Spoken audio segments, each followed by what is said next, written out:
புதுமையான திட்டங்கள் எல்லாம் யாரையும் பார்த்து நாங்கள் காப்பியும் அடிக்கவில்லை, ஸ்டிக்கரும் ஒட்டவில்லை. எல்லாம் எங்களுடைய திட்டங்கள். அந்த திட்டங்களுக்கு கிடைத்திருக்கிற வெற்றி தான் இந்த மிகப்பெரிய வெற்றி என்பதை நான் இங்கே தெரிவித்துக் கொள்ள கடமைப்பட்டிருக்கின்றேன். எனவே இன்றைக்கு மக்கள் மனதிலே இன்றைக்கு ஆட்சிக்கு ஆதரவான அலை வீசிக்கொண்டிருக்கிறது என்பதை ஈரோடு இடைத்தேர்தல் மீண்டும் நிரூபித்திருக்கிறது என்பதை தெரிவித்துக்கிறேன்.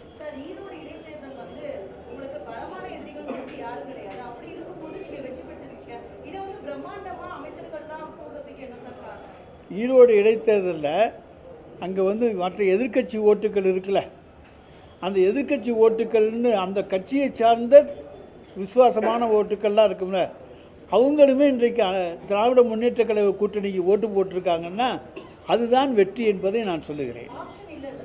ஆப்ஷன் இல்லைன்னா இன்னொரு ஆப்ஷன் இருந்துச்சு போட்டிருக்கலாம், நோட்டாவுக்கு போட்டிருக்கலாம்.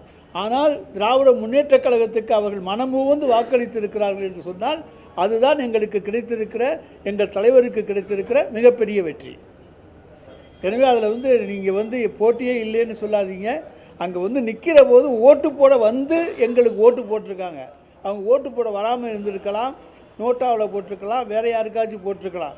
ஆனால் திமுகவுக்கு உதயசூரியன் சின்னத்திலே அவர்கள் வாக்களித்தார்கள் என்று சொன்னால் அவர்கள் எங்களை ஏற்றுக்கொண்டிருக்கிறார்கள் என்று தான் அர்த்தம்.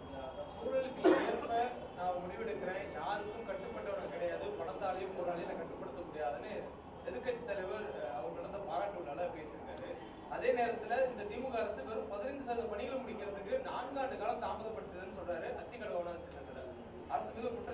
அத்திக்கடவு அவிநாசி திட்டம் முழுமையாக முற்று பெற்றிருக்கிறது. திறப்பு விழா தான் நடத்த வேண்டும். அது அவருக்கும் தெரியும். அங்கே இருக்க எங்களுடைய அமைச்சர் முத்துசாமி அவர்களும் அதை தொடர்ந்து சொல்லி கொண்டிருக்கின்றார் என்பது உங்களுக்கு தெரியும். அவருக்கு எந்த பயமும் கிடையாது என்பதெல்லாம் தவறு. இன்றைக்கு கட்சி அவருடைய கட்டுப்பாட்டில் இருக்கிறதா என்பதை அவருடைய முன்னாள் அமைச்சர்களாக இருந்தவர்களே இன்றைக்கு பேசுகின்ற பேச்சுக்கள் உங்களுக்கு எடுத்துக்காட்டும். எனவே கட்டுப்பாட்டிலே கட்சியை கொண்டு வருவதற்கு அவர் இன்றைக்கு படாத பாடுபட்டு கொண்டிருக்கிறார்.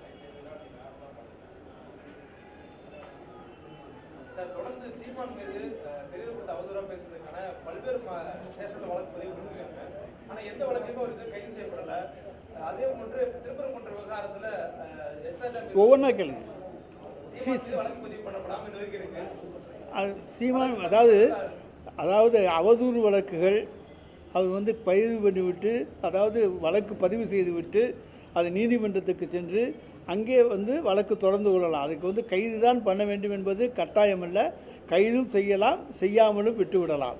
ஆனால் நீதிமன்றத்திலே அவர்கள் ஆஜராகி தான் குற்றவாளி அல்ல, நான் அந்த மாதிரி அவதூறாக பேசவில்லை என்பதை அவர் நிரூபித்தாக வேண்டும். எனவே அவர் அவதூறாக பேசினார் என்று வழக்கு பதிந்திருக்கின்ற பொழுது அவரை நிரூபிப்பதற்கு அவர் கோர்ட்டுக்கு தான் வந்தாகணும். அதனால் கைது செய்யவில்லை என்பதற்காக எத்தனை முறை ஒருத்தரை கைது பண்ணிக்கிட்டே இருக்க முடியும்?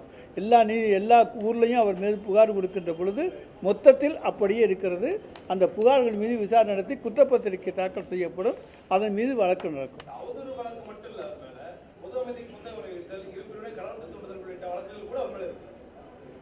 ஆமாங்க, எல்லாத்துக்கும் வழக்கு பதிவு செஞ்சுருக்கிறோம். கோர்ட்டு பார்த்துக்கும்.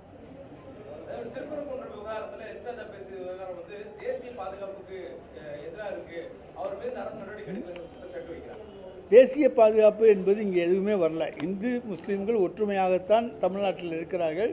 புதிதாக இப்பொழுது ஒரு மதக்கலவரத்தை உருவாக்க யார் நினைத்தாலும் அதற்கு நாங்கள் இடம் கொடுக்க மாட்டோம். நாங்கள் எல்லோரையும் இன்றைக்கு சமமாக பாவிப்பவர்கள் தான். நாங்களும் முருக பக்தர்கள் தான். முருகன் எங்களுக்கும் வேண்டியவர் தான்.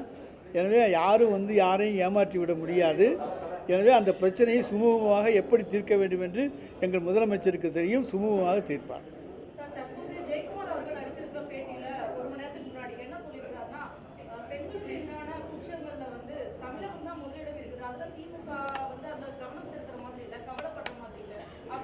அதாவது எங்கள் ஆட்சியிலே பெண்களுக்கு தைரியம் வந்திருக்கிறது.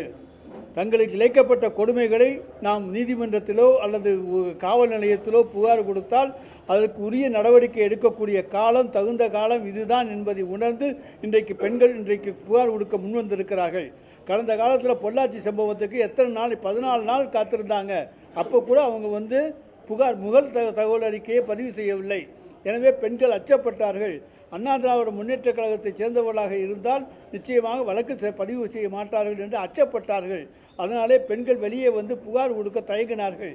இன்றைக்கு திராவிட மாடல் ஆட்சியிலே பெண்களுக்கு பலத்த பாதுகாப்பு இருக்கின்றது என்கின்ற காரணத்தாலே பெண் உரிமை பாதுகாக்கப்படும் என்கின்ற நம்பிக்கையிலே பெண்கள் தங்களுக்கு சிறு தீங்கு நேர்ந்தாலும் அதை உடனடியாக வந்து புகார் கொடுக்கக்கூடிய அளவுக்கு அவர்களுக்கு தைரியத்தை தந்திருப்பது திராவிட மாடல் ஆட்சி.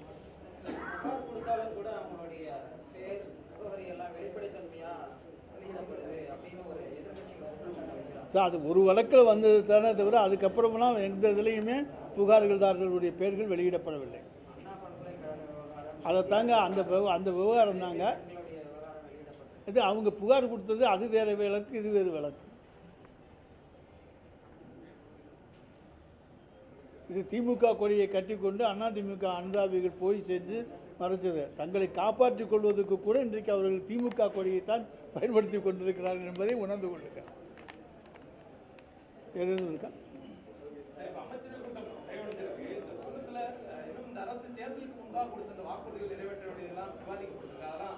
நிச்சயமாக தேர்தலுக்கு முன்பாக கொடுத்த வாக்குறுதிகளை நிறைவேற்ற வேண்டும் என்பதுதான் மாண்புமிகு தமிழ்நாடு முதலமைச்சருடைய விருப்பம்.